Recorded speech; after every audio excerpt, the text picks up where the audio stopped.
Time now to welcome in our special guest, Tony Siragusa, former defensive lineman with the Baltimore Ravens, Super Bowl champion. You know, earlier I was saying Moj, former Super Bowl champion, but we know you're never former. You were always a champion. Thanks for joining us. Thank you. Thank you. Yep, the ring says it all. It says world champ on the side. I guess you can never give it back, which is nice. I got to say one thing, though. Of all the people that I've met during my NFL travels, I don't think you come across more of a character than Tony Siragusa. He's one of those guys that when he shows up, you know he's there, and it's always fun having Goose around, and it's always fun talking football with Goose. I appreciate it, man. I love that shirt, too. Yeah, you like that? Thin. Beautiful. Thin might be a little strong. Hey, but listen, we both got the blue memo. All three of us got the blue memo. Let's start with your best memories of that team. I mean, when you look at the defense for your Super Bowl team, that was just an unbelievable group. Every time you watch a team now that thinks they've got a good defense, do you think in your mind, no, I know what a good defense was? Well, what's pretty funny is, when, they always mention this team could be as good as the Baltimore Ravens of 2000.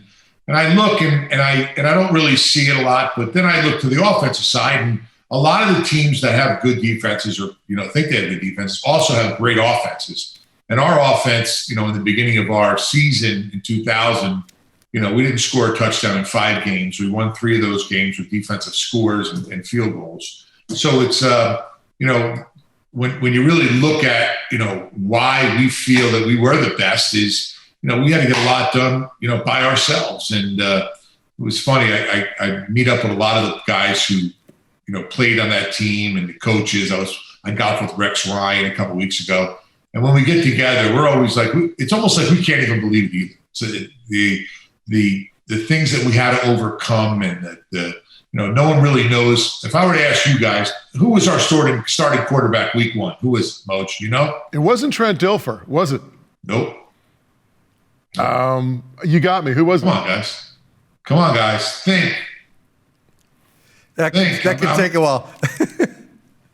I'm not gonna even tell you. You're gonna have to I'm not even telling you. We're gonna have to look at it. I'll Google it while we're on the air. Yeah, Google it while you're on the air. And you're gonna be astonished at who our quarterback was. Well, when you see that, right? Like, I mean, Trent Dilfer always kind of gets labeled as a game manager because of that, right? Because that team was all about its defense. It was. And when a team has a good defense, you always look at 2 out of the three things: offense, defense, and special teams. And the majority of special teams also are dictated by how good your defense is, and it's all defensive players except for maybe a couple wide receivers or something like that. So when you have a great defense, you also have a great special teams. And our special teams, won us a lot of games. I thought, our special teams, as a whole, could have been the MVP of the Super Bowl. Kyle, our punter, did an unbelievable job of burying the Giants inside the 20-yard line, I think, on every punt. And, it just goes to show, when you have great players on defense, you also have a good special team. So we were really grateful for that. And we were grateful that the offense finally came around and started to get a little bit of a run game. And Trent didn't turn the ball over and put us in bad situations. And that's how we won. Tony Banks dug it up. Would you have ever guessed that? No, I wouldn't chance. Have. Yeah, I wouldn't have. I totally forgot about that. Hey, Goose, a couple of weeks ago we had Mike Dick on, the coach, and Farhan asked him, how would your defense fare in today's game, the 46 defense in today's game? And coach said they'd spread them out and they'd get torched. How would the Ravens defense play in today's NFL? I don't know if we would be as successful as we were back then. We played a lot of man-to-man defense, but our secondary really played well, but it was the intimidation factor, I think, would have to get taken out. Because today, when a guy comes across the middle, Rod Woodson would come and light somebody up, or Ray Lewis would come and, all of a sudden a tight end would come across the middle, Ray Lewis would light him up. Now it's sort of 2-hand touch back there. So it's like, let him catch the ball and, we'll see how they fare, but you really can't use that intimidation factor of going and hitting somebody coming across the middle to intimidate those wide receivers of today. Now they just run across like they're ballerinas not knowing that no one's going to hit them. I mean, I don't think there'll ever be a team, that'll give up less than 165 points in the season. Also, I mean, it's just not going to happen. The NFL does not want that. They want scoring, high-scoring games. They think that that's the fan attraction, and that's what keeps them alive. Is there a defense in today's game that reminds you of your defense, or perhaps even a defense that you admire watching? I like watching the Rams. I like watching the Ravens, defensively. I don't even know who's ranked right now. I watch the red zone, so I'm always going back and forth. I don't really get to watch, one particular game. But I think the Rams, their defensive line really dominates, and they dominated a lot more earlier in the season. But is there somebody who I can go and say, yeah, they remind me of our defense? Not really. The defense has completely changed. I mean, there's no more, in my opinion, Ray Lewis middle linebackers or whoever else an intimidating middle linebacker would be. Now it's sort of the strong safety moved over to the linebacker position because you have to cover. I mean, everybody puts the spread out, and that's what it is. It's like playing football back when you were a kid and you were in the park and everybody wanted to be the receiver. No one wanted to be the lineman, and you just drew lines up and guys went out for passes, and hopefully you protected them a little bit, and they throw the ball downfield because 9 times out of 10, you're either going to get a pass completion or a pass interference or a holding call. So you're going to progress the ball and you're going to score. Sounds like you're a big fan of roughing the passer and how that's been ruled on these days. It's just ridiculous. This is a game of rules for each individual position, which to me, I'm a little agitated about. If you look back, let's look back to 1990 to 2020. How many rule changes has there been? I mean, every year these the owners get together and they put minimum of 5 rules every year. I mean, that's the big thing. Like, what are the new rules this year? Are we going to move the ball back, or we're not going to be on the for the the extra points going to be moved back, or the kickoff you get it on the 30, or all these different rules, or you can't touch a receiver, you can't touch him past 5 yards, no more chop block.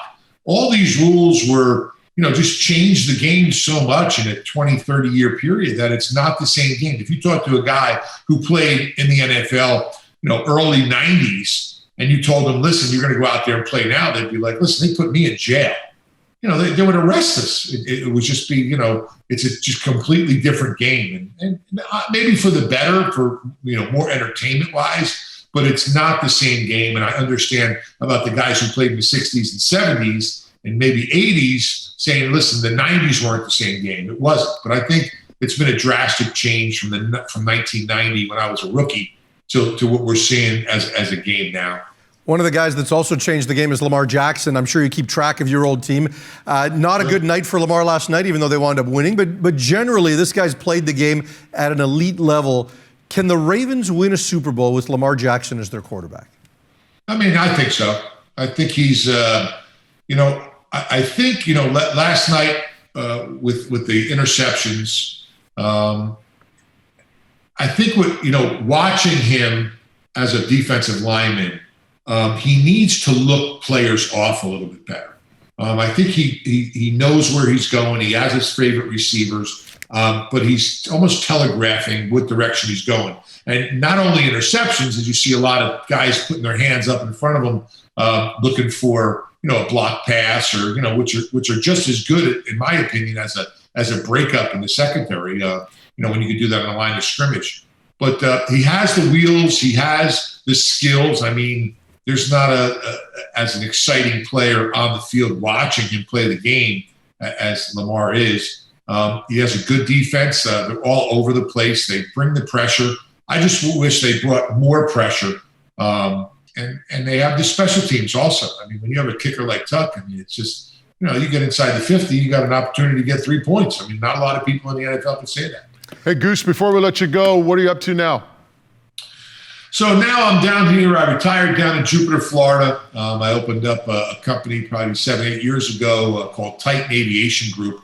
And we fly a lot of NFL players, NBA basketball players, a lot of people out of Hollywood, and a lot of comedians on private jets, and that's what we do. We're a tight aviation group, and a lot of Canadians going down to the Bahamas. I mean, we have a huge base in the Toronto and area of people going south, and just enjoying that and building relationships and jumping on with them once in a while, going for a ride. And we're expanding to Los Angeles and looking to expand more. So that's keeping me pretty busy, busier than I may want to be. Well, I want to play a lot more golf and fish. But, there you go. I'll tell you one thing. My favorite Tony Sir, my first ever story with Tony Siragusa, Baltimore Ravens, Giants, Super Bowls in Tampa, the very first one. Believe it or not, we're up to 20 Super Bowls now, Goose. But the very first one, I walk over and I'm looking at Tony Siragusa's table at the media availability. It's like 35, 40, 50 people around. I'm like, I'm not going to get to this guy. I walk over, Sam Adams is reading a paper, your fellow defensive tackle. I'm like, nobody's talking to Sam Adams. They'll talk to Sam Adams. So I walk over, hey, Sam, you got a couple of seconds? Yeah. So obviously you got the Giants this week, the Super Bowl. You got to be a thrill of a lifetime. Yeah. It's like every word was one answer, right? So back to Siragusa's table. And then I go back to Tony's table, and there's like this tiny little Japanese reporter. He's like 5'5". He kind of hunches over, and there's like about 10 people at this point. He goes, Mr. Siragusa. He goes, my name is Yosui Takahashi. I am from Japan. Goose looks at him and goes, no shit, I thought you were from Jersey. And that was... That's a true story. That's a true story. That's the one I remember, and I just after that said, I like this guy. He's got a sense of humor. Hey, listen, you got to have fun. You got to enjoy what you do. I had a lot of fun playing football. I had a lot of fun after football, announcing for 13 years. And, I just got to the point where, my son's going to play for Villanova. They're in the playoffs, go Nova this week. And I wanted to watch him play and him play in high school and college. And I got that done, spent time with my daughters also. One's at the University of South Carolina. The other one's graduated from Alabama, and she has her own company. And it's nice to spend time with the kids and enjoy them. So, but don't think I'm not having fun anymore. I'm still having a lot of fun, a ton of fun. And I still say what's on my mind. And if people don't like it, that's just too bad. And if they like it, you can come and hang out with me. But, there you go, Goose. Thanks so much. I'm going to look that guy up from Japan. I'm going to see. There you go. See if he's gotten over it yet. Hey, thanks so much for doing this. This was a lot of fun. Appreciate it. And I hope all the people up there that are having problems with the flooding up there in your area, I wish them the best. And I hope that, they fare through it. And I'll say a prayer for them. Thank you, Goose. Best of the holidays and Merry Christmas to you. Thank you. Tony Siragusa, that was a lot of fun. It was.